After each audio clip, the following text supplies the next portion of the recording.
welcome all of our members tonight. If you can just do your sound check, make sure you're prepared for the meeting, and we'll have a few more folks entering and get started in just a few minutes.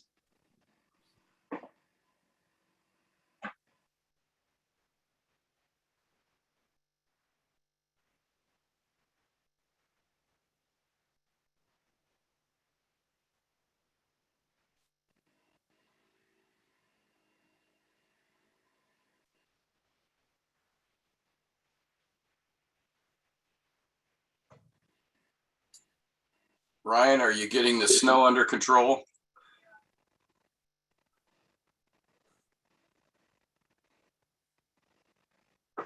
You're muted.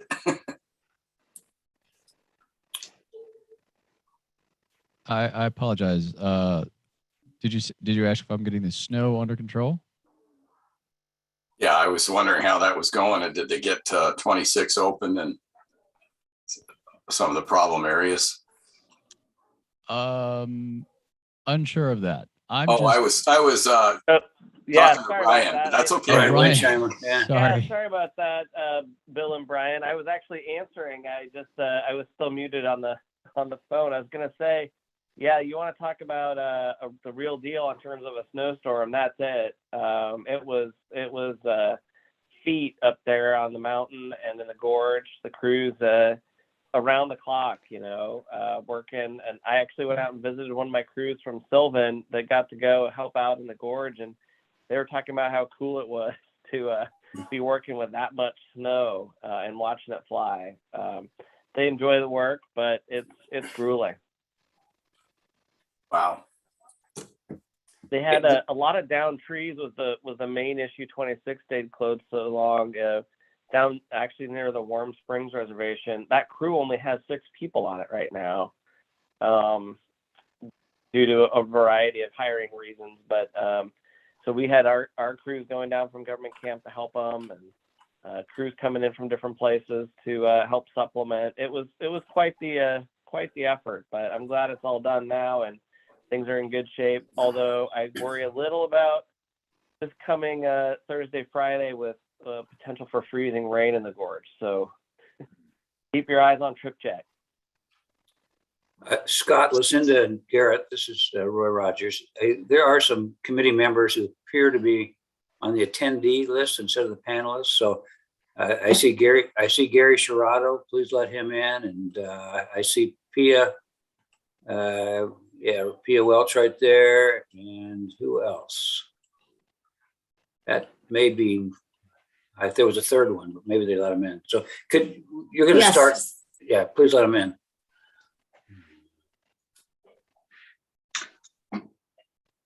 Thank you for that, Roy. After we get those folks in the door, we're just a few minutes after the hour. We'll wait for your cue. If you're waiting for my cue, I think you can do it. You've got plenty of panelists. You've got 24 of them right now, and a number of attendees. So why don't you go ahead and start? Sounds great. Ready to go, Lucinda? I'm good. Welcome all to the third meeting of the Region 1 Area Commission on Transportation and Toll Work Group. And we are here tonight to discuss your questions, which we did in 2021 at our first 2 meetings, starting with really creating the forum and an opportunity for you to give your Oregon Toll questions. And we provided those in a number of categories. The first one, the programmatic questions, we covered in November. Tonight, we're going to talk a little bit about diversion and equity. And I'd like to go ahead and turn it over to Lucinda Broussard of the Toll Program Director for ODOT for a welcome. Well, good evening. And again, Happy New Year. And I want to say, Bill, I don't want to relive 2020 again. So maybe not a 2 on that one. Tonight, of course, Power Packed. I know we said that last time, but this time a lot more data. We are going to be talking about diversion. So you're going to get to see some data regarding some of your questions that you've asked. We're going to talk about equity. Thank you. I'll probably we won't even roll back, but we have already started the meeting just so it's starting to record now. But yeah, a lot of information this evening. Hopefully we can have those breaks again where you're asking questions as we go along through each portion. I think there's enough meat on this that you'd want to probably stop and have us take a breath and ask us, some questions as we go through. Just want to say thank you, 2022. Happy we are all here healthy and safe. We want to make sure that we make this available to you, that it's what you need. So if you can, just hit us back and let us know if this is actually a good forum. You're getting the information you would like based on the questions that we had from the first meeting that we did. Methodically collect and sift for more evidence. Someone is not on mute. So yeah, we'll send out, I think we'll do just a quick survey in the end, just to make sure after this meeting, to make sure that we're getting you the information as we set this up as a work group, that's what this is. And I'm hoping we're fulfilling those, I call them those big questions in this kind of forum where we can talk and kind of discuss. I think this is great. You want to go to the next slide? Because I think the next slide might be a rural farmer. It's not, but go ahead, Scott. Give how do we handle ourselves? Again, your forum, your questions. We had a great suggestion that we start with the elevator pitch. And this evening we're asking, what would you say today about congestion pricing to a rural farmer?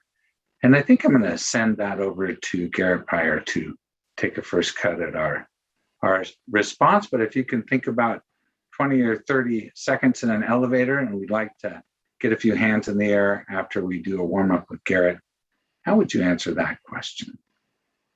Garrett? Yeah, definitely. Thanks, Scott. And we did talk to a peach farmer in Hood River and a kettle farmer in Astoria to try to get the full reach of it there. But I'll give us our best pitch. Rural farmers could think that congestion pricing doesn't apply to them or have concerns about the extra cost to their budget and workers. Here's what we know. Farm products such as Hood strawberries in June or pears in early fall need to get to market quickly before spoiling. Congestion pricing means predictable travel times in Portland. So when you're trying to get your products to market and drivers home more quickly and reliably, the highway system will work. When you aren't using it, you don't pay for it. Back to you, Scott. Thanks for that, Garrett. So time to market and use. Any farmers out there that are on the committee? Again, we'll hold public comment till later on the agenda, or perspectives from folks about how you might describe and pitch congestion pricing to a rural farmer. You have a taker?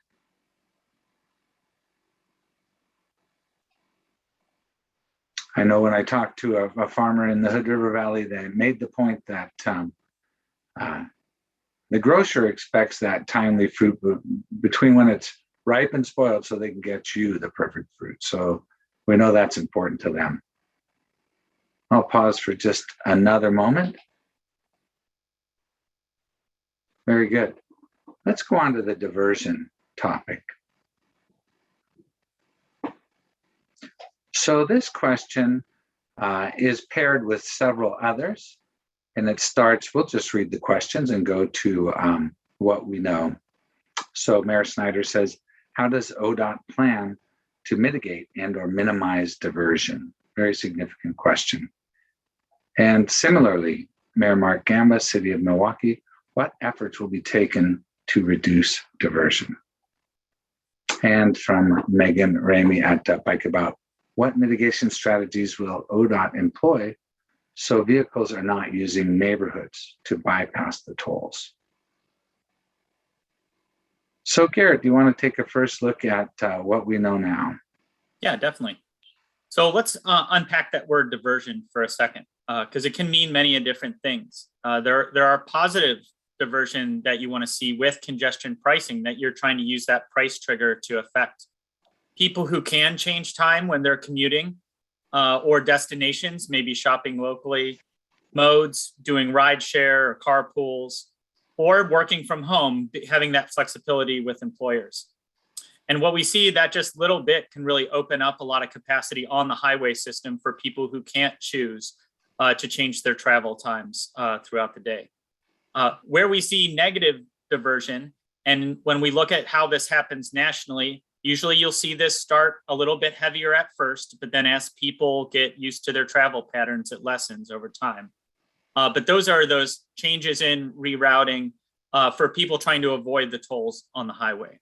And so we started at a very regional model that we've been working with Metro and partners from a lot of the agencies and cities and counties from around here. And we're now getting down to that very intersection analysis.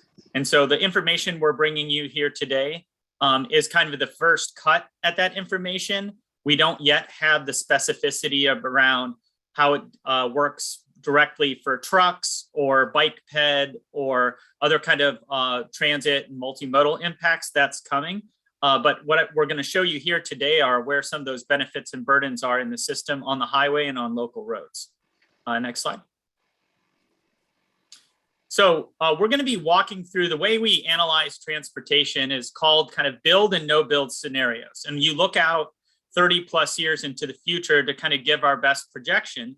Because again, these types of investments that we're making in our highway and congestion pricing are really generational and multi-decade improvements. And so when you see the no toll scenario, that's where just the auxiliary lanes on the Abernathy Bridge are built, and those that gap there around the 99E exit. So that's the orange 2045 no toll. And when you see the toll or the toll and invest, which again gets you that extra third lane, that missing gap on I-205 from the bridge to Stafford Road, and then the auxiliary lane between 99E and 213. That's the toll and invest scenario. And so you'll see that as far as the two kind of scenarios we're going to walk through. Next slide. So this is a kind of a deep engineering waterfall map, but basically what it's showing here is that the darker the color you get, the slower travel times and the more congestion that's there. And from a safety standpoint, we're really concerned about those areas where there's a sharp red into a blue. That's where those traffic differences are that can really cause those problems. And so what you're seeing here is the shift that with the additional capacity, but also with the congestion pricing, you're able to pretty much clear up that congestion that you see really around that I-5 and I-205 split in the afternoons on I-205. And really our initial results are showing a travel reduction to the daily driver of 15 minutes or 14 and a half minutes back in their life. And I think one of the concerns, just if we can just pause here for a second, that we've heard raised is that the tolling is just to pay for the bridge and that it's not managing congestion. And I think what this chart shows you clearly, we see in the blue, is that it's not just asphalt that ODOT is putting down, but that the congestion pricing is actually a tool that's managing demand and managing the congestion to where we can try to smooth out or eliminate those red spots that you see peaking up in 2045. So that's the congestion pricing, that's the demand management that we can actually see here in the numbers that's going on. Next slide. So we highlighted the PM afternoon time as well. We didn't bring the AM times here for today. They were a little bit less. But as you can see here, the time savings is just under 4 minutes, or it's about a quarter of the time that you would spend today. But this is projected, 30 some here plus years into the future with all the other growth that we're going to see in our region, that you would still save time on the highway with the toll and invest scenario versus the no toll. And as you can see there, the switch from the left to the right, where you have those pockets and those areas of congestion are now mostly alleviated besides around the 212, 224 split. And we have our transportation engineer who can talk a little bit more to that if you have questions about that. But that's really the only area where we see there's still some of that existing. Next slide. So it's not just the amount of time, but it's also that reliability, like Scott and I talked about with the rural farmer, and just knowing, well, how much time is it going to take for my pears to get to market? And what this is showing you, it's showing you in the red is today, the green is the toll and invest scenario, and the purple is the no toll. And for reliability, you want to see the dots located close together, because that's showing you're getting a reliable trip. And you can see in the scenario where we don't toll and invest, you have it's a very unreliable transportation system. And in general, it takes a good 2 times longer than it would be in the toll and invest scenario that you see in the green bar where the dots are pretty close together. Next slide. For southbound, it's a pretty similar story. The purple dots, the unreliability of taking 12 minutes one day, 24 minutes the next.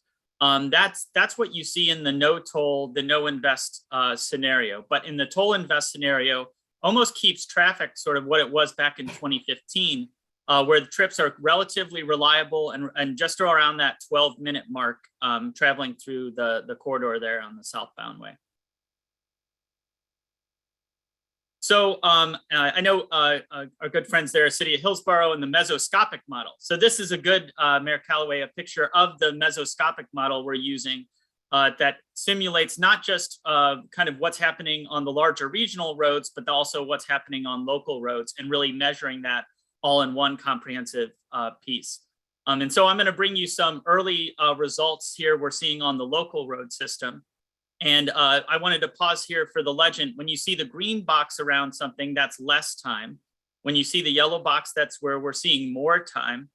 And the gray is kind of a no change, or it's a very minimal change. And so we put that there. And then the numbers you'll see, there'll be number with a decimal. Those are actually translated over to minutes. So sometimes the math is a little bit hard. But it's really talking about, you'll see the first number is what's happening in the morning, the AM peak period, and the second number is what's happening in the afternoon. Next slide. So this is just an overview slide of the highway and then the major kind of arterials or local roads that we studied. Again, we chose these to highlight. We studied more roads than this, but we chose these to highlight because these are the ones we've heard talked about in the area, and which are some of our early transportation modeling showing there might be kind of that plus or minus traffic happening. Again, that positive and negative diversion. So we're going to go through these one at a time. So on the highway, on I-205 itself, again, to just get ourselves accustomed, here's that same data we talked about before. But where you see in the build scenario, there's less time. It's 10 minutes less in the southbound direction in the morning and afternoon. And then it's 10 to 12 minutes less in the northbound direction in the afternoon and in the morning on I-205. Let's see what's happening locally on the next road. So this is 99E. This is basically going down to Canby and then up into the Gladstone, maybe a little bit of South Milwaukee right there. But it's showing that overall, you're seeing, you do see people diverting when you're heading from Canby going north. We see an additional 3 minutes or about 1.3 minutes, so about 1 minute and 30 seconds added on to traffic when heading eastbound on Oregon 99E. But for traffic heading, that's for traffic heading southbound, traffic heading to Canby. If you're heading north from Canby, we're actually seeing in the morning 3.5 minutes less of travel time because there's less congestion on 205. So there's fewer people in that morning that are diverting from 205 because they can't travel on there. And you're seeing just about almost no change, so 0.3, so that's around like 20 seconds of additional travel time in the northbound direction. So what we'll do from here, for an example, is where we're seeing that additional time, that additional 3 minutes on that southbound to Canby, that's where we'll be working on kind of the impacts analysis and further engagement with those communities to figure out what can ODOT do to mitigate that. Next slide. Hold on, before you go further, there is a comment that I think that gets addressed here would make sense. So Paul Savas, is your reference to build or no build the toll project or the elimination of the bottleneck? It is, if we could go back a few slides to the build, no build.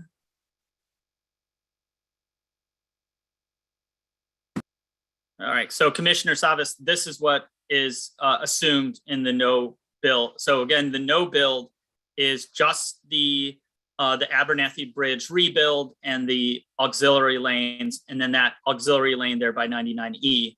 And then the build scenario is where you get that additional third lane to Stafford Road and then the additional third lane to 213. But then you also get the congestion pricing, the tolling element of it as well. Does that help?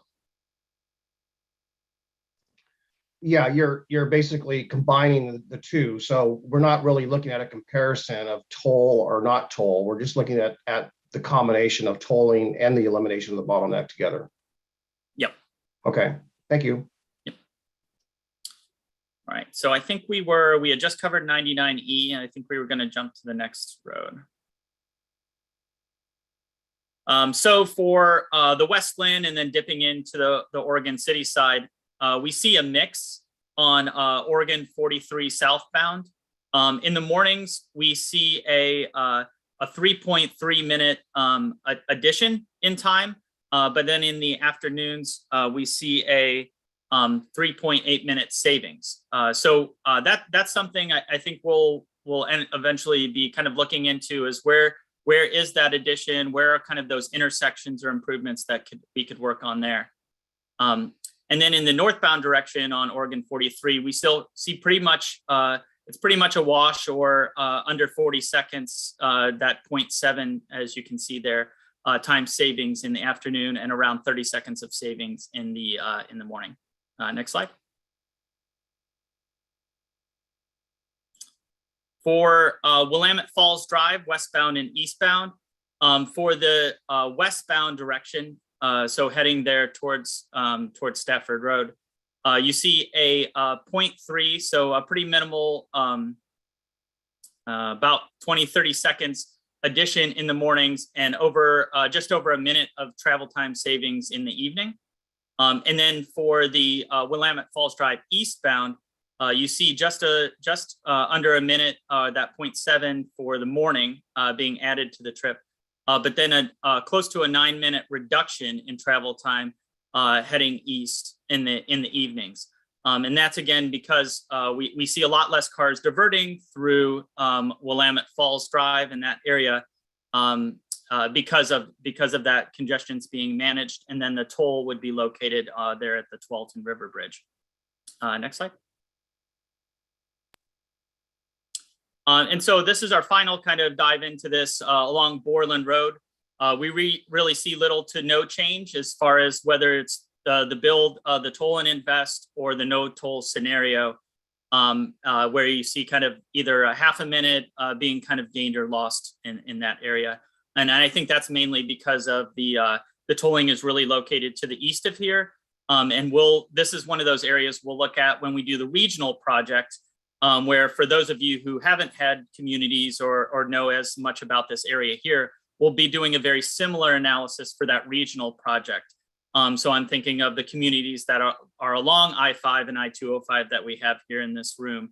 This gives you a little preview of the type of work that we'll be bringing forward to you in the future. Next slide.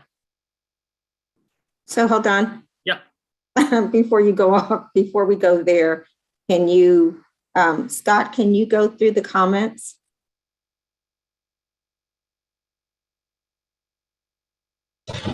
You're on mute, Scott. Let me go ahead and get to those.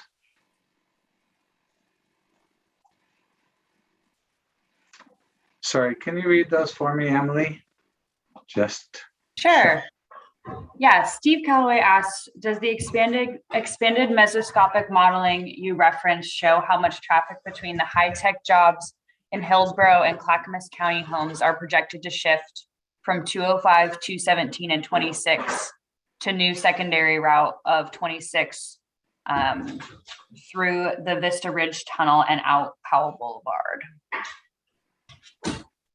Got that up now. Thanks so much, Emily. An excellent question. Garrett, are we ready to take that, or would Chris be available to help us with that question?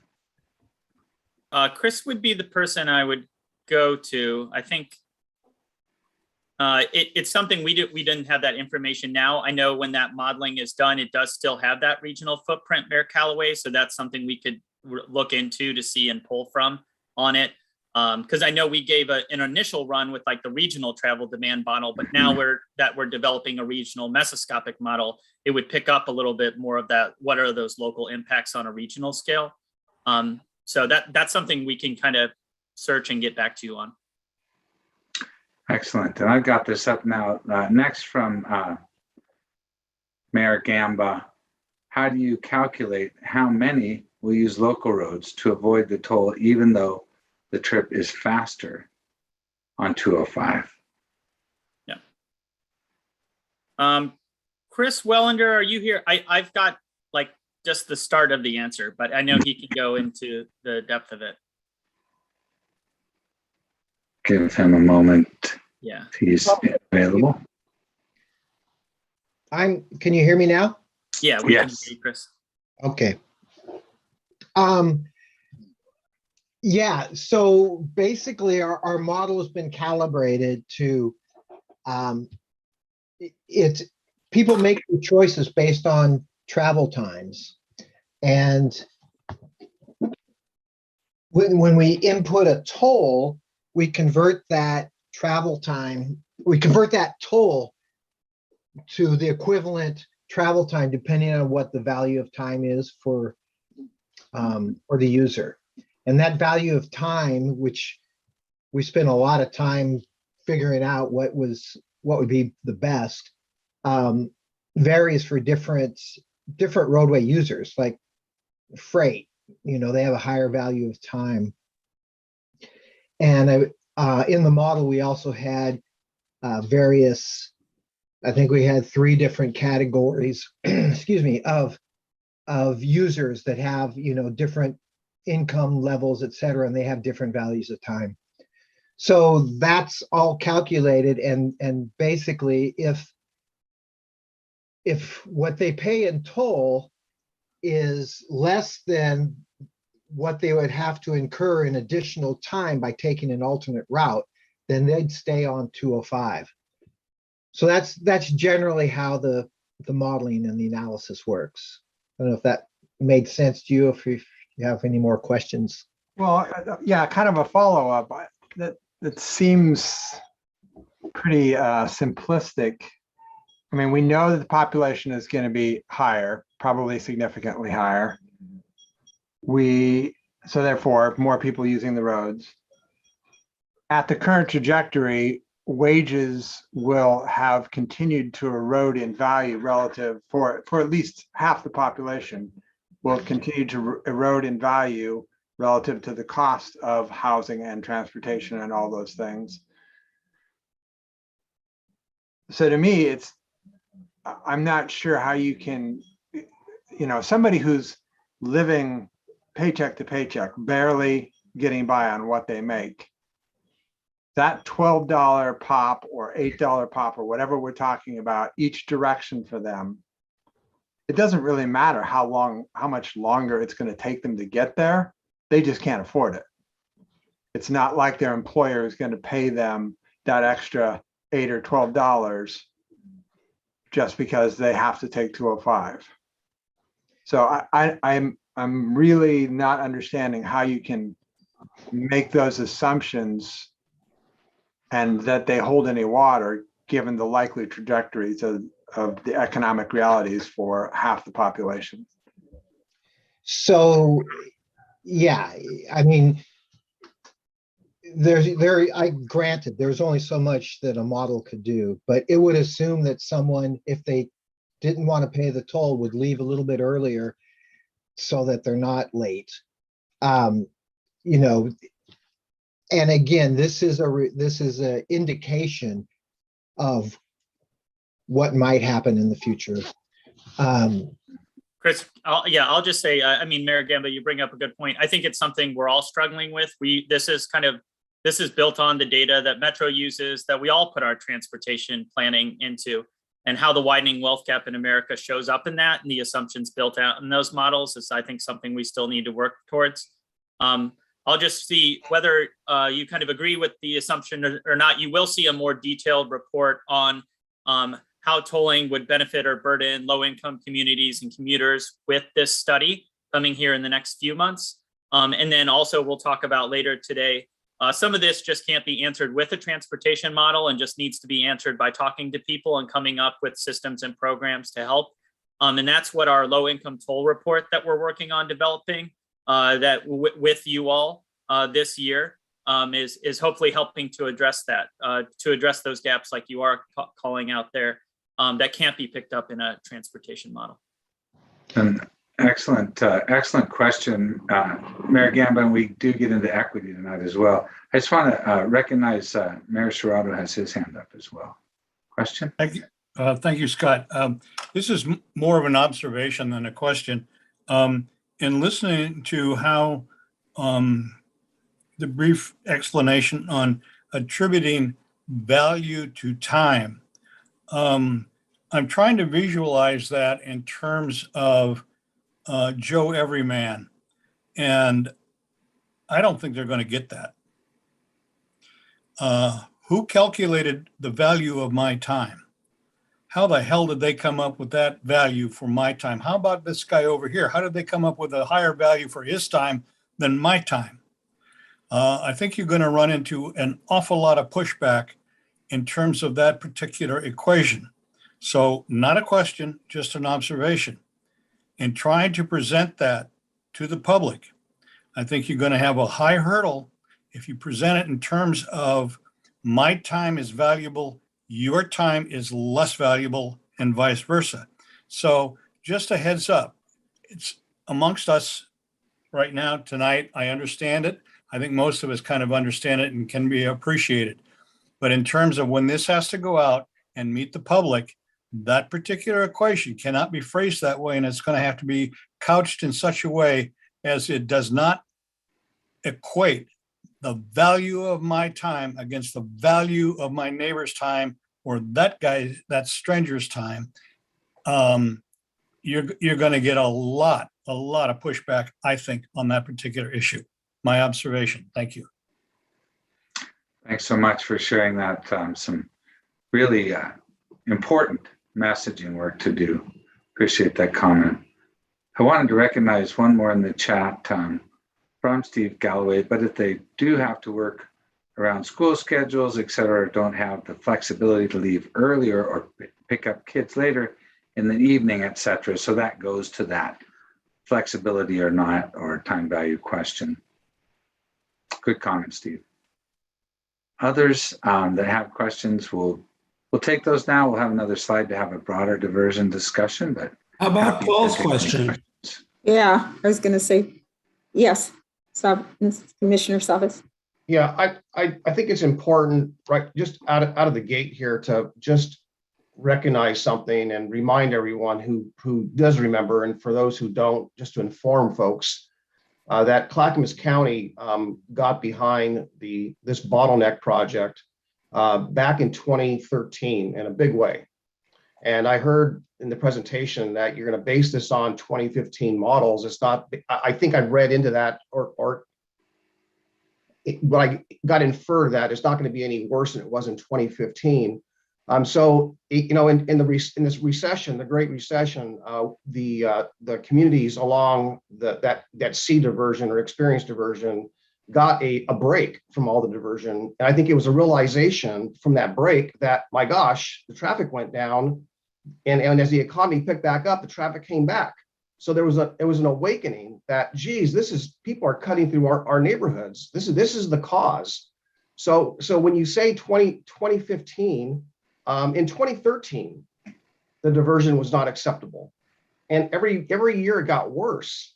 So we got behind this project because of diversion. So, you know, the baseline has to be, frankly, prior to 2013, it has to be that interstate traffic stays on the interstate. This is a safety issue. It has been a safety issue. I think that is lost. We are here today, not to just open up the freeway, make it wider for no reason. And my last comment is this. You know, it'd be nice to see the models with and without tolling, and with the improvement and with and without the improvement. They're kind of conflated. So we're mixing their results. And I think it'd be great to really see how much diversion would actually happen. If our goal is to solve diversion, let's look at it with and without tolling and with and without the project. Thank you. Thank you, Commissioner Savas. A good point on safety and more data to come. Garrett or Chris, did you want to talk to the future of what we'll be bringing forth and studying with regards to Commissioner Savas' comment? I didn't have anything additional. No, nothing to add. Yeah, yeah. No. I see Mr. Avison and Mr. Simpson have their hands up too as well. But Chris, do you have anything to add? Only that 2015 was used as the baseline because, you know, that was Metro's current baseline model year. Understand that conditions weren't necessarily the greatest at that time either. And we're not saying that they were. We're just using that as a benchmark so you can kind of see how things change with and without the project and the tolls. So that's all.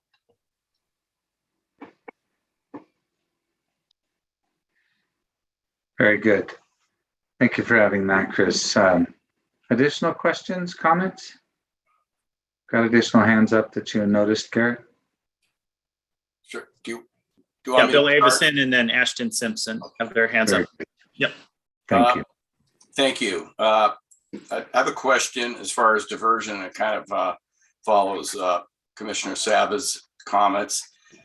Have you looked at climate impacts in diversion in your models? And I think this is a huge, huge problem. It's particularly Oregon City when you divert massive amounts of people that are going to be stuck going 5 miles an hour. And, you know, all of the data shows when you drive at slow speeds, you're going to pollute a lot more. You know, and this is not only Oregon City, Westland, Milwaukee, so forth. So has that been considered? Because I think it's a huge, huge factor in the tolling, which is going to create, we know it's going to create diversion. And you know, what are those impacts? Yeah, definitely. I think the next slide we were going to show. So how the reason why you're not seeing that data tonight is that we're bringing you, we're kind of changing the way ODOT would normally do business and bringing you data earlier on in the process. And so what our technical teams do, once they see where trucks and cars are going, they run additional kind of in the modeling scenario, you then add on the bike ped impacts, the air quality, the greenhouse gas emissions, noise, visual impacts. But then also we break it out to how our seniors, youth, people living with a disability, limited English households, people without vehicles at their home. Those are additional analysis. And then we ran a few representative kind of example scenarios looking at, well, where like access to dialysis centers for healthcare, because we know that's a need. Access to how our school areas where there are schools, are those being negative impacted by that diversion? We'll do for the bike and walk analysis, it's called the level of traffic stress. So we'll look at not just are there sidewalks there and bike lanes, but what is there's actually kind of an assessment set up to what does it feel like? Does it make it more uncomfortable for a family with kids to be biking in that area or not? So that's what's forthcoming in the next 2 to 3 months. And then that's when this goes out kind of for official public comment in that May-June timeframe. That's when you'll see the full package of ODOT information on that. But we're starting to tease that information out by bit now in a more iterative process, in a way of trying to changing the way we do business instead of just saying, well, here's the ODOT package, now react to it type paradigm. Hope that helps with your question. I see Chair Rogers' hand up. You have a question? Oh, hold on. I want I to think chime it in was there. Ashton, yeah. Yep. Oh, Thank sorry, you. please. Thank you, Chair Rogers. Thank you. No, I want to second Mayor Gamba, especially around capacity. You add more people to a region, they're going to bring more cars. Engineering number one, planning number one is you build more lanes, they're going to clog, especially as capacity grows with it. I also want to second Commissioner Savis around safety on diversion. We have seen a lot of folks get struck and killed time and time again over the past couple of years. And also I want to second Bill around advancing our climate goals. We need to see those metrics. But all that to say is, how does this system work with a robust bus rapid transit system, especially for those folks who are single or don't have those big families and they can just hop on and have better lead times to divert against going on and using the toll because, as Commissioner Gamba said, who has $12 to pop when they are already low income every day to get across to get to work, and knowing that like 2 hours out of your day or an hour out of your day, that's going right to paying for your toll, basically. So you're working to pay for a toll. But if you have a serious bus rapid transit system that works and can shuttle people to and from work, what does that look like? Thank you very much, Aston. My apologies for skipping over. We'll go to Chair Rogers next. Very good questions. Yeah, those were. I about equipped what rapid bus system in the I-205 corridor. I think Paul always makes that point that some things are needed. I don't know whether to just bring up a number of things now or wait till your presentation's done, but I would make a couple of observations and a couple of questions. One, when you're talking to farmers, I know I've talked to some in Hood River, and I also talk with those who are out in Washington County, and it depends where they're going. If you're from Hood River and you're going to Seattle, you don't care about paying this toll because you're not going to the Port of Portland. You're going to Seattle. If you're in Western Washington County, you do everything you can to avoid the Portland area. You're going to try to go across to Longview or wherever you can get around it. So I think maybe the elevator speech for farmers needs to be refined a bit because it's not going to affect the farmer, a peach farmer or a cherry farmer in Hood River if they say, I come down 26, jump over and head to Seattle. And it just doesn't. Secondly, I might be the only person here who likes math as much as I do. And frankly, your tables are a little confusing. I mean, you say, well, it's 20 minutes, but it shows 3 or 4 minutes off, and trying to put that in some different format. I think that might be helpful, and maybe something that's consolidated. So you're not looking at a ton of different slides, but a graph. I understand how hard this is. Whenever you are making projections, you're using assumptions, and now people are going to attack your assumptions. Is it 2015 information? Is there something that's different? So maybe I need to take a look at that. When Craig Dirksen was with this group from Metro, and I think if there are Metro folks on the line, they may agree with this comment as well. This is all predicated on what happens on I-5.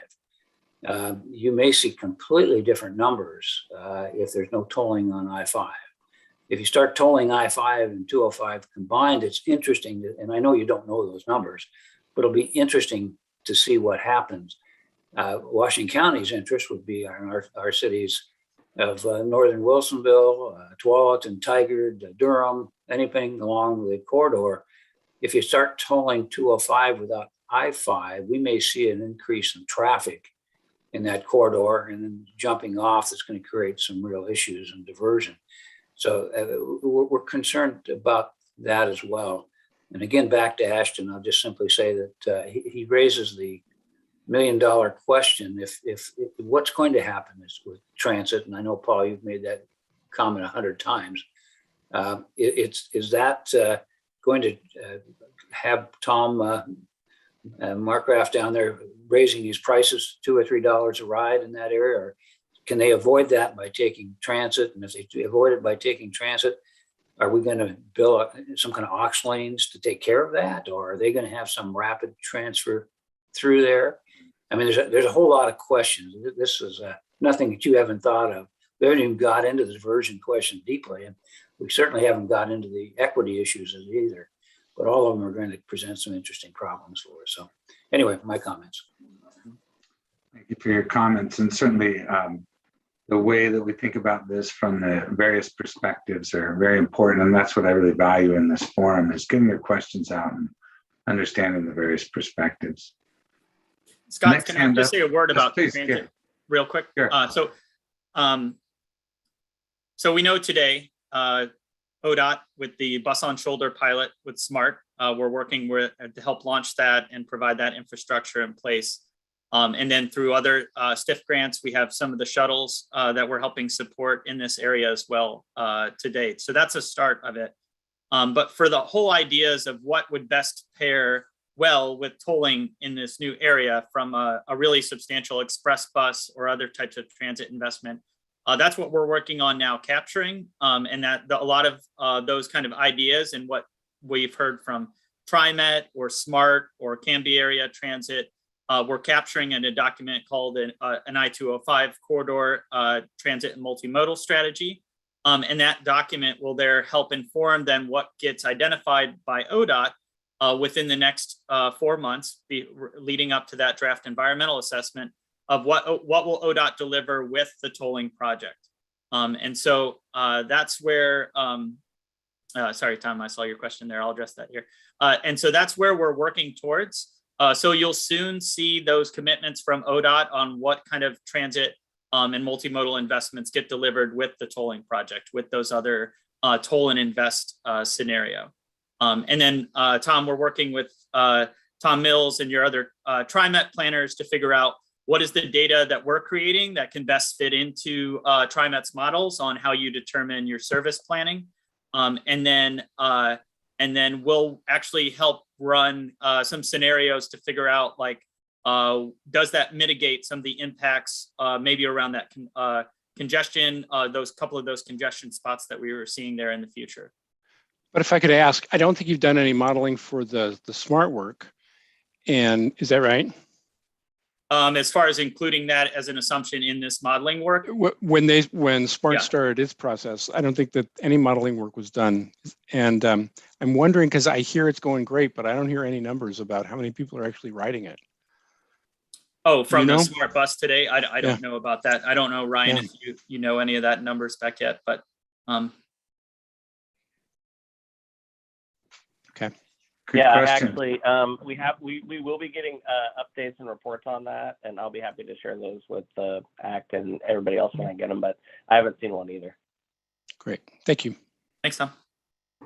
Good. So we've got just under 15 minutes to transition to equity, but I see Mayor Serrato, you have a hand up. If I've missed others, I'll come back to you, but maybe a couple more. Thank you, Scott.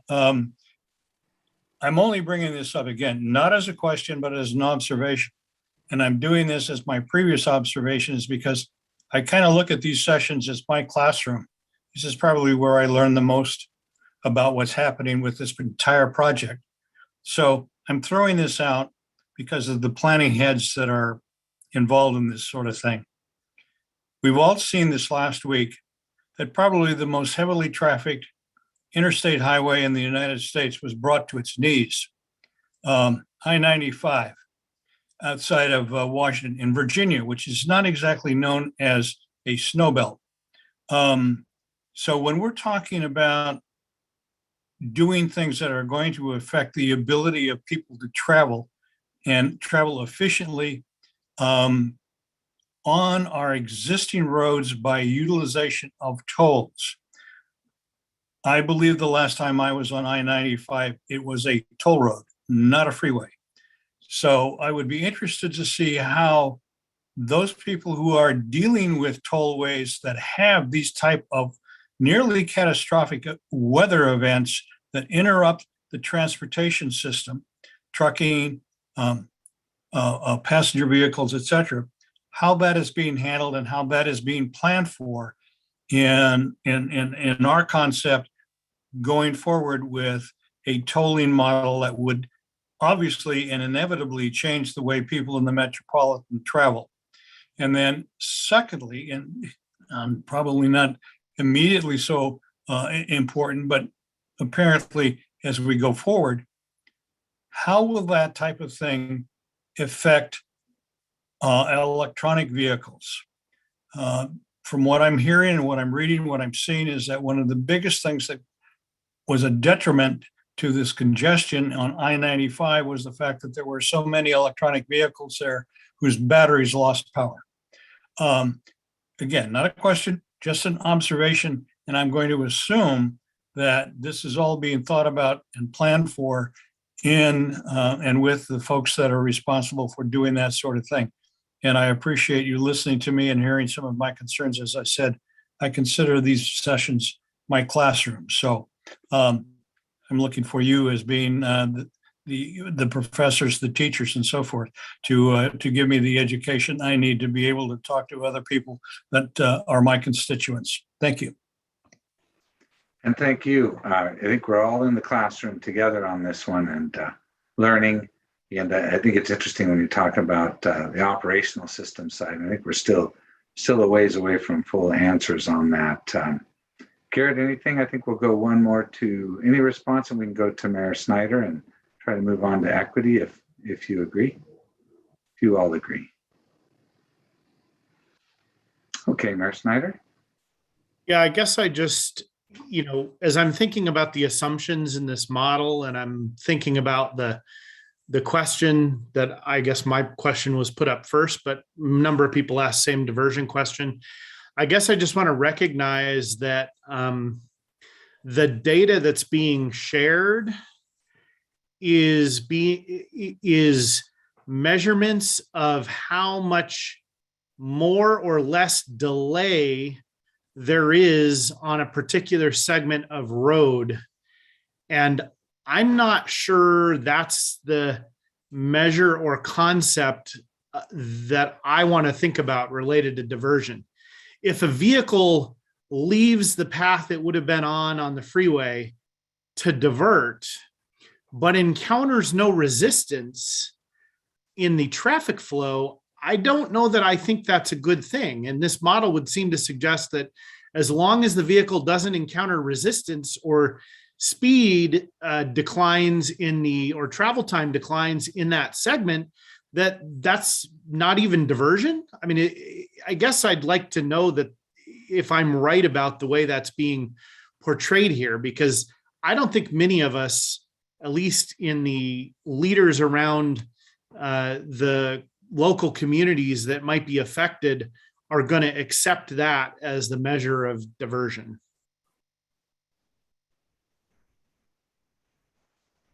So I might turn to Garrett and then Chris to see if we're understanding Mayor Snyder's question and comment. Is the characterization of time saving one of several options for explaining diversion in the actions of diverting traffic? Do you want me to chime in, Garrett? Yeah, take a shot at it. I think I have something to say, but go ahead. Yeah, the real indicator is the change in volumes on a street, comparing it to with and without the project.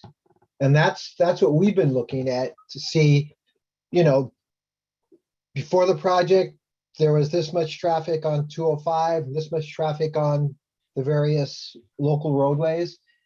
And with the traffic, the model's saying this, certain number of rerouted over here, over there. And in fact, if the roadway isn't congested, you'll see more rerouting, more diversion to it. But we're not using travel time as an indicator of diversion. We're actually using the volumes. Let me just clarify, that's not what you presented tonight, right? We weren't looking at volumes, we were looking at travel times, correct? That's true.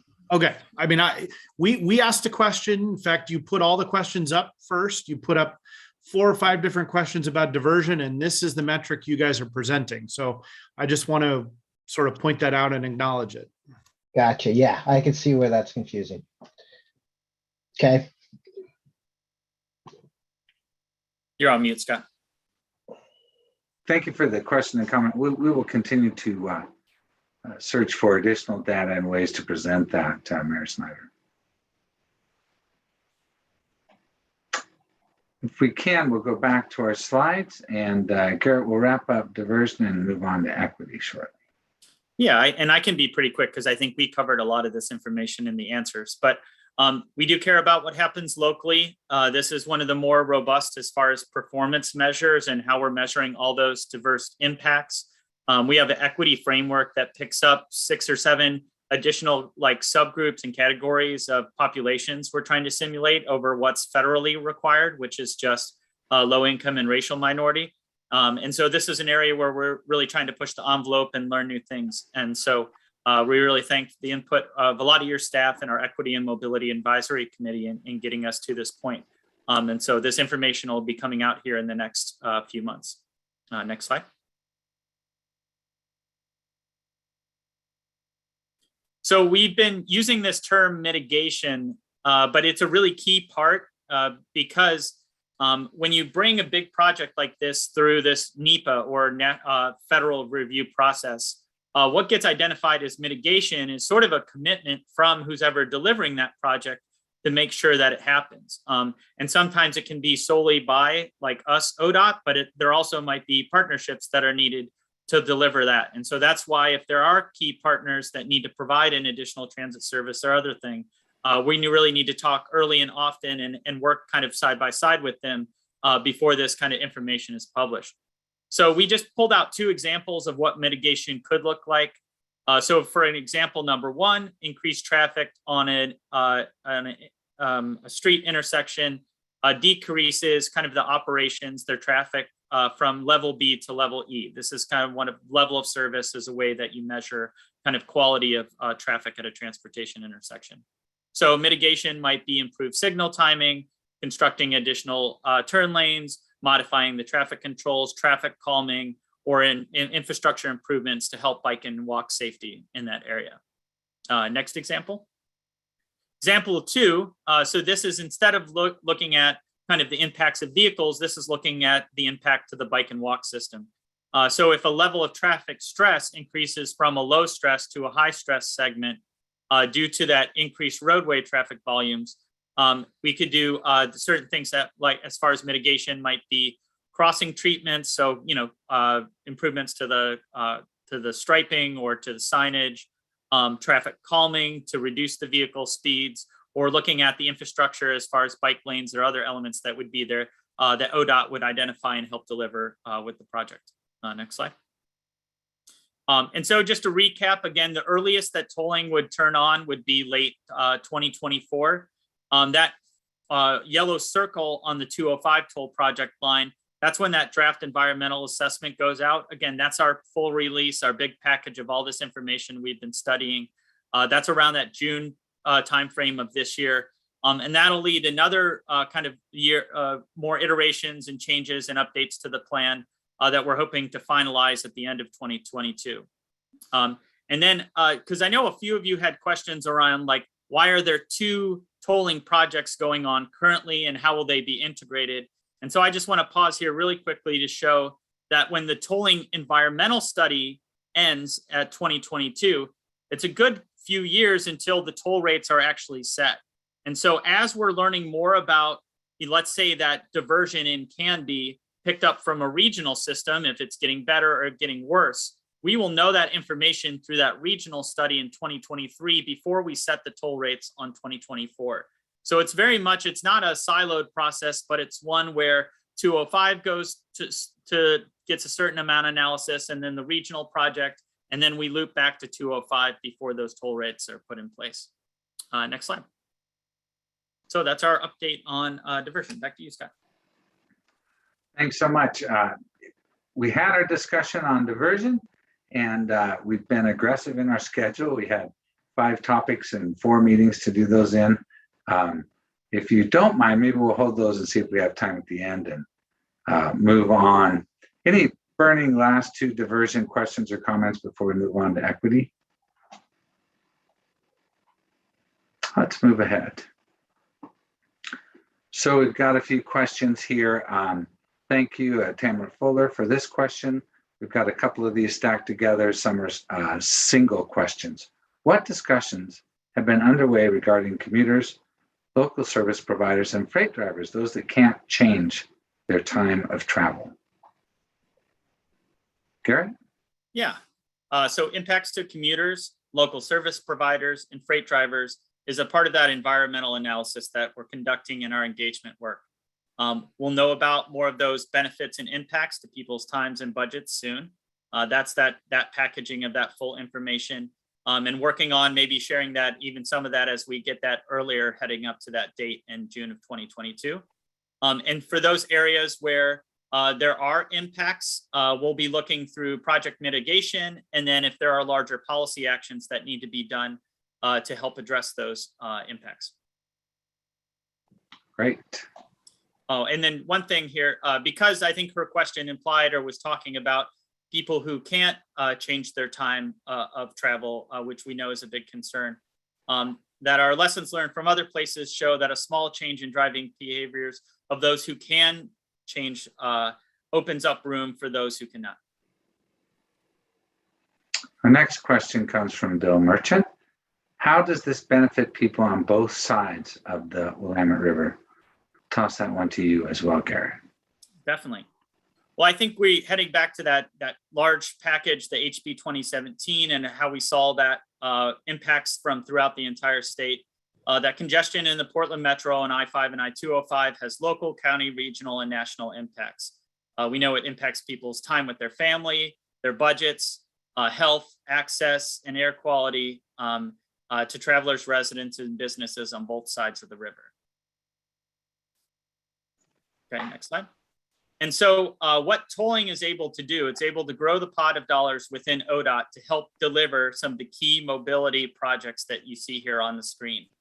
These really unlock and help us comprehensively manage congestion within the region by not just tolling or congestion pricing, but also investments in key projects that we've been directed to deliver by the legislature and that have been longstanding kind of regional priorities here in Portland. And so you see some of these on the screen: the I-205 improvements, I-5 Boom Bridge, the I-5 Rose Corridor, the Interstate Bridge Replacement Program, and there on the west side with the OR 217. And then in the dark blue, that would be that comprehensive approach, that regional mobility pricing project. So like we saw in the earlier charts with I-205 improvements, that it's not just asphalt that we're laying down and hoping that takes us into the future as far as alleviating congestion, but we're really using pricing and using variable rate tolls to help manage that demand on the system to make sure that those investments last really into perpetuity and last us a long time in the future. Thank you. Commissioner Rogers asked, how are low income and disadvantaged groups impacted? This is paired with another question from Tamara Fuller. Is a commuter pass or income tax credit being discussed? These two kind of go together if you want to take a shot at those, Gary. Definitely. So like we had kind of previewed before, the impacts to low income people, residents, commuters, and historically disadvantaged groups. And we're clear about kind of calling out what those groups are in our analysis, are a part of that environmental review work. And then solutions such as income tax credits, commuter passes. Some of that will be studied, I would say, in an environmental review. But really, I think because those are these larger kind of policy decisions and there's certain analysis that we can do on those. Those are a part of a report called an income-based toll report that we'll be working on this next year. And so it's really through that process where we'll be taking some of the information we've already received and recommendations from our Equity and Mobility Advisory Committee, putting those together as far as what are options that ODOT could address that, and then bringing that back out to you all to see which of those options do you think would best advance equity, which do you think would meet the needs of the tolling system. And whatever solution ODOT comes up with or commitments to low income, we're hoping that would operate on all of the toll projects there in the Portland metro area. So we'll have to be coordinating with the interstate bridge replacement and then whatever comes up with as far as that other comprehensive management of the system. And so that I forgot I had this slide. This just gives you a little bit more timing on that income-based toll report. And we'll be coming forward soon with a more detailed kind of work plan on when you expect us, when you can expect us to come to you and ask for input on some of the options that ODOT would have to address that. And then to really quickly tie back to, to fully answer Commissioner Rogers' question on what are those impacts, we're following what's called an equity framework. It's kind of a step-by-step process, which is, I think, not too far off of, I've been seeing you all for your MISTIP planning and allocation work have an equity framework as well. And so we're here at step 3, the determination of benefits and burdens. That's that impacts analysis. And then as far as what gets committed to for ODOT, as far as those impacts and what is mitigation need to address that, that's step 4, choosing options that advance equity. And that's what we're working on. You'll first see from ODOT in that draft environmental assessment for 205. Thank you, Garrett. And for our last equity question, Commissioner Jessica Vega Peterson asked, how are we going to work with our partners who we need commitments from to ensure minimum impacts on communities? Definitely. We know we need to work with partners early and often. Like I had previewed before, we're really changing the way we do our environmental review process to be more iterative, sharing information like we did with you all tonight earlier, and involving more voices in assessing and co-creating solutions. You'll see this most explicitly in our performance measures. They really call out where are areas where it's not just ODOT identifying impacts, but ODOT in coordination with those communities that are most impacted. And it's in pursuing equity, we know that we'll find needs that can't be addressed by the Oregon toll program alone. I think Lucinda has this good saying around, with our Equity and Mobility Advisory Committee, we know they're going to ask for the whole sky or ask for things that we haven't thought of before, because this is really their first time at being at the table. And so we know a lot's going to come up in this process, and the tolling itself can't address all those needs. And so we look forward to building long-term relationships with communities to connect to ODOT's larger work. We really see our partnership here in the Urban Mobility Office being paired with the One ODOT approach with Ryan and the Region 1 team as well, to figure out how can we use our resources company-wide to help address those needs. And then also as we deepen kind of our relationships with you all and service providers in the area. And so I'll finally say, this is kind of our last slide on equity. This past November, the Oregon Transportation Commission and our Equity and Mobility Advisory Committee really agreed on these statements. Now, how they get figured out, that's what we're still working on. But I just want to walk through again these statements that are helping guide equity in our commitments in the projects. So that we need reliable emissions reducing and competitive transportation options, that climate and equity are issues that are connected and should be dealt with together, that there should be toll-free travel options for people struggling to meet those basic needs, kind of how Mayor Gamba had talked about before, that equity investments need to be there on day one, that we need a user-friendly system, thinking about language, technology access, physical, mental ability, that our benefits extend across state lines into Southwest Washington, and that state, regional, and local communities are working together, that this isn't ODOT alone, but it's ODOT with the region and with stakeholders. Back to you, Thank Scott. you. Thank you all for your excellent questions. We do have another 8 minutes until we have public comments, and there's a project update section, but let's spend a few minutes. We had some equity questions in our diversion round. I know we've got a chat box, but please go ahead and raise your hand or enter the chat box with any questions, and I'll go there while I'm waiting. I think Mayor Truax had a question in the chat box. Yes, Mayor Truax. He's, one second here. Try and get that enlarged.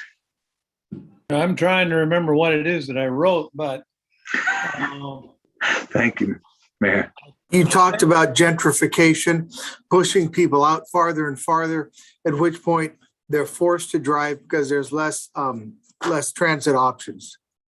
Yeah, I think we all know the story of people who lived in Northeast Portland had about a 5 to 10 minute commute to work until all of a sudden that neighborhood got gentrified and they lost their homes because of the freeway, and then moved out a little east of into East Portland, and that gentrified, and then they moved to Gresham and so on and so forth. And the process is such now that they face by transit maybe an hour, hour and a half, 2 hours of commute time each day, whereas what they were facing before was a pleasant walk to work. I see that being played out on a variety of scale throughout the metropolitan area as more and more people look to the edge, i.e. Forest Grove, Wilsonville, East Gresham, so on and so forth, and over into Clark County and our friends in Vancouver. And all of a sudden they are, for all intents and purposes, beyond what they thought was a transit-friendly system. And I think we need to tackle that particular issue, and it can't just be transportation. Commissioner Savas and I have both been harping on, combining land use and transportation in those discussions, because they are, to use a trite phrase, they're joined at the hip. And there is no way to separate those, to discuss one without discussing the other. And I'm like I say at the end of the thing, I'm just saying, thank you for the opportunity. Thank you for your comments. I think that land use and transportation connection is very important to consider. And in terms of just equity, Garrett, is this something that the EMAC and others are taking on in the longer term push to the urban edge? Yeah, you bring up a good point, and it's a good question because it's tough to pick up in a transportation model. You're projecting out what will housing do in 30 years, and it's really tough to do. And so that's why transportation models traditionally have had a tough time actually projecting that out well. And so I think the way we're really going to have to measure that or figure out what that impact would be is just through talking with people, interviews, other more short-term kind of impact studies. So you're going to see, we're going to do some of those. We have been doing some of those interviews now with folks as we're starting on the 205 toll project and really looking at a wide area of impact there. But it's going to be something I think we need to continue to do, especially when we get into that low income toll report, thinking about the people that, because of housing prices, there are frontline workers. They're the folks who've been pushed out of the region to live where transportation options are limited or none. And so if they're coming back into work to work those frontline jobs, and they're going to have to pay a toll, or should there be an exemption or a credit, that's the type of thing we're going to look into. Very good. And we'll go with the hand up, Mayor Gamba. Thanks. I sort of asked it in the chat as well, but playing this out, I'm using national numbers here. I don't know Oregon or sort of this region's numbers, but nationally, about half the population is making $30,000 a year or less, and I have to assume that would qualify you for toll forgiveness if that's the system that we build into this for low income. So if literally half of the people, and as we've just pointed out, the frontline workers, that's the people that are making that kind of money, they're the ones that are still having to go to work. If half of those people are not going to be pushed off or be incentivized to go at a different time or to take transit, which doesn't currently exist, how have we affected congestion?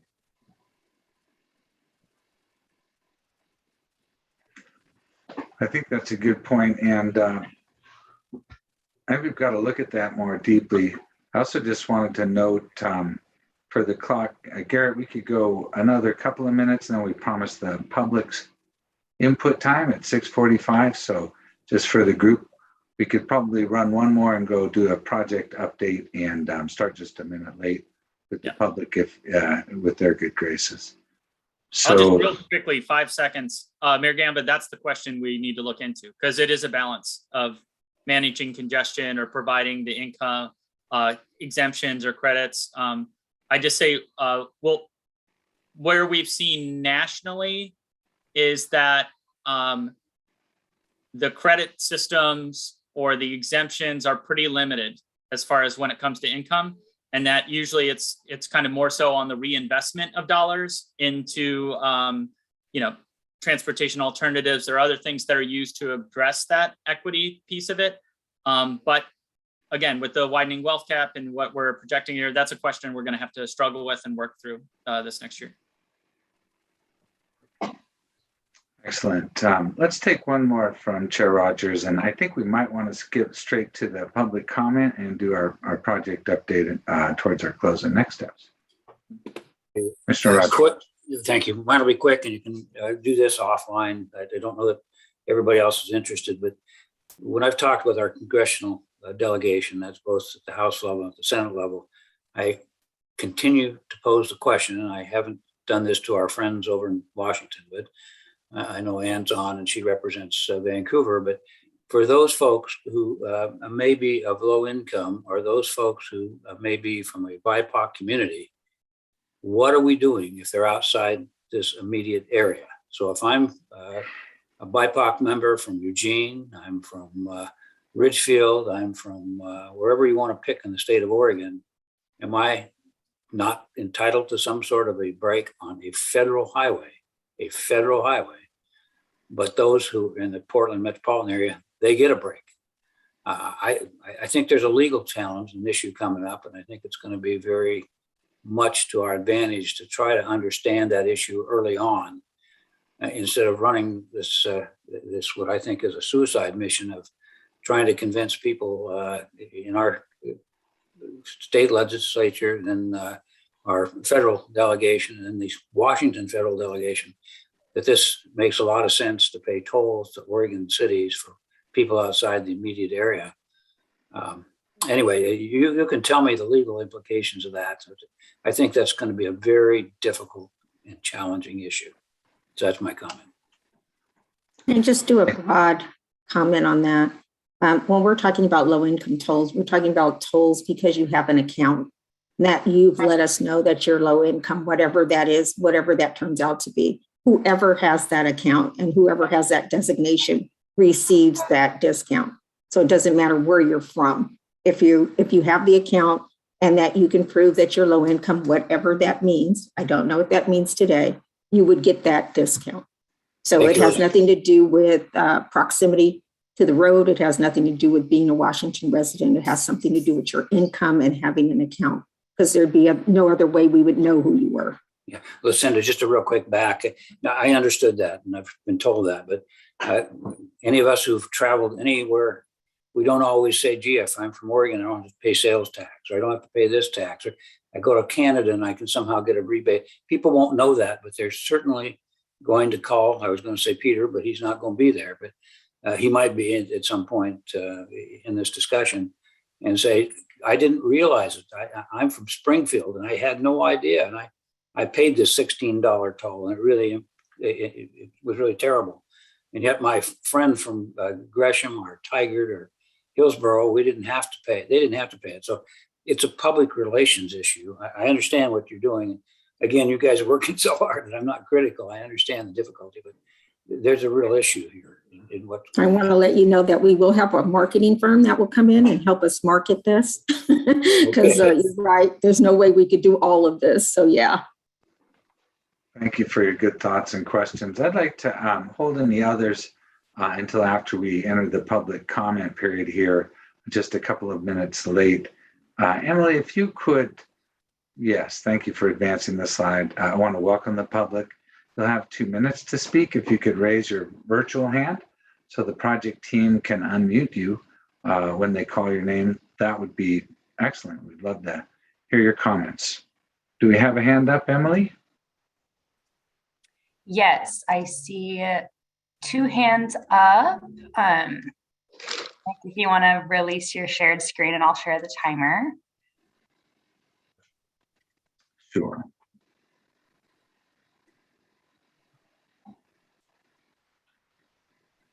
And first up will be Paul Edgar.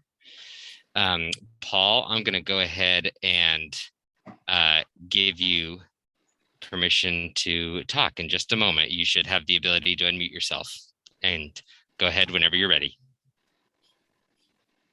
Good afternoon, everyone. I'm Paul Edgar. I've been very active in transportation for 3 decades. I live in Oregon City. We believe that this is very disproportionate in how it will affect safety and the communities in and around Oregon City with tolling.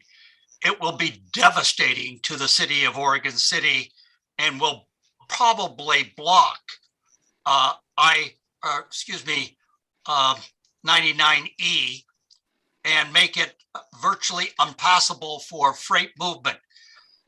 We have some strategic choke points where they cannot be mitigated. I think that we are bouncing around and going over some of this stuff with smoke and mirrors. And most of us feel we know that the I-205 corridor needs to be expanded. It's been a county priority. It will be expanded. The big question is, why should we have tolling on it to make that happen? Because there's plenty enough money available to make it happen. It's just about priorities. And do you want to take a community like Oregon City and strangle it to death? The number one, the first city of Oregon. And that's what there is a high probability of happening. I hope you've read my comments that I sent in. I would very much like to talk with any and all of you at any time. I have high concerns. The public has concerns. We feel it's basically an extortion on our area to only propose tolls in the manner that you're doing. Thank you. Thank you very much for your comments, Paul. All right. And next, we have Elvis. Elvis, I'm going to go ahead and give you permission to talk. So just a moment here, Elvis, you'll have the ability to unmute yourself, and then you can go ahead and make your comment whenever you're ready. Hello. My biggest fear on tolling is how tolls are set, whether the people setting the tolls are subject to being elected by the public that'll be affected to the tolls.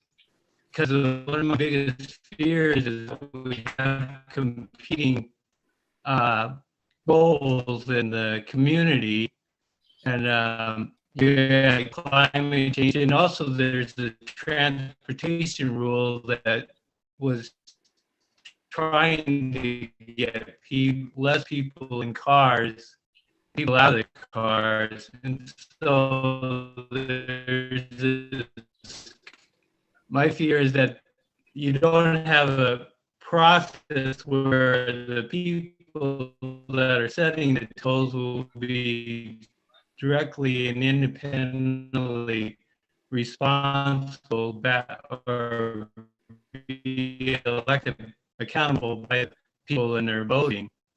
And then if you don't have that, then you'll have other interests getting involved in setting the tolls, like people that, well, I hate to label people, but you'll have anti-car people that are saying tolls, and then it won't be about traffic flow getting the most mobility out of our roads, but be about reducing road usage to below mobility standards. So that's my biggest concern. And I guess time value of money does offer a guideline. It's just that the process by which these tolls are set needs to have some kind of check on it, Elvis? so that it's not being abused against the commuters that are looking to have very good, quick mobility around the city. And okay, that's it. Yeah, Elvis, I want to thank you so much for your comments. I wanted to note that a bit of, we really appreciate your comments, a bit of audible trouble. And I don't know that that was just at my end. So we've got other ways that you can contact the team and give your input, which we would very much welcome. But we do appreciate your comments tonight. Others, Nick? I don't see any other raised hands.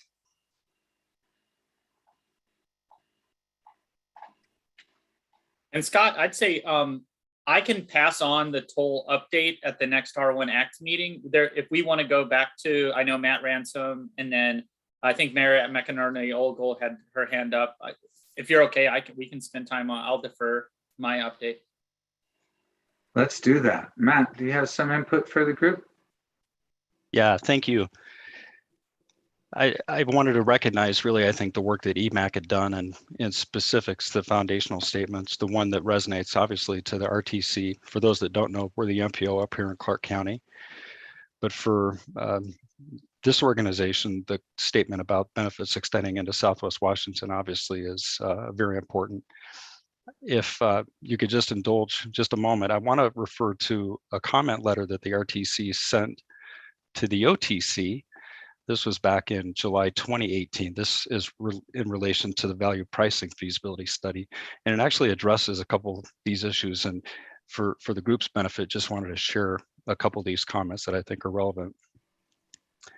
There was a comment about regional mitigation. So I think interchangeably mitigation equity, I think it's the same idea, that the project in that moment in time, the VPFA, mitigate at the bi-state level. And so I think this conversation that we're having, I think Chair Rogers, your comment moments ago about the interstate highway system is a very relevant comment. And so that was from the RTC board an idea. Also, there's another phrase in this comment: legislative remedies need to be pursued to enable project mitigation actions in Washington state. And again, I think it's not lost on me how untrivial that is. I mean, it's super complex in terms of the nature of statutes between the two states, what may be permissive, certainly in a federal law, et cetera. But the notion that this mitigation would extend into Washington state, I think has to be foundational. Those are observations that in 2018, the RTC board put forward, and I think they're still relevant today. Thank you, Matt. Good statement. Good to bring that back to our attention. And I think that's part of the formation of this group is inclusivity with Southwest Washington. We appreciate you being here. Garrett, did you source one more hand up or a comment? Yeah, Mayor McInerney-Olgel, I saw you had your hand up quickly. Did you have a comment or question? Thank you. Matt Ransom pretty much covered my thoughts. And Lucinda, thank you so much for clarifying the tolling for Southwest Washington low-income individuals, because we had been told it was an Oregon constitutional piece that would not allow any of those funds to happen with Southwest Washington folks. So thank you for helping us understand that. Excellent. Additional comments or questions from the group? We're just 2 minutes before the hour. Great discussion and questions. Maybe we'll just defer the project update and move to closing and next steps. I'll just note as we fire up the presentation again that we'll have 2 more additional sort of scheduled meetings, including March. We'll talk about transportation alternatives, in May, when we'll talk about revenue. And those will again address your questions in a similar format. And really we want to encourage the discussion. That's the heart of the matter here. So where we don't have the answers, we'll continue the discussion and keep moving forward to make this the best toll program that we possibly can. And with that, I'll go ahead and turn it over to Lucinda for any closing remarks.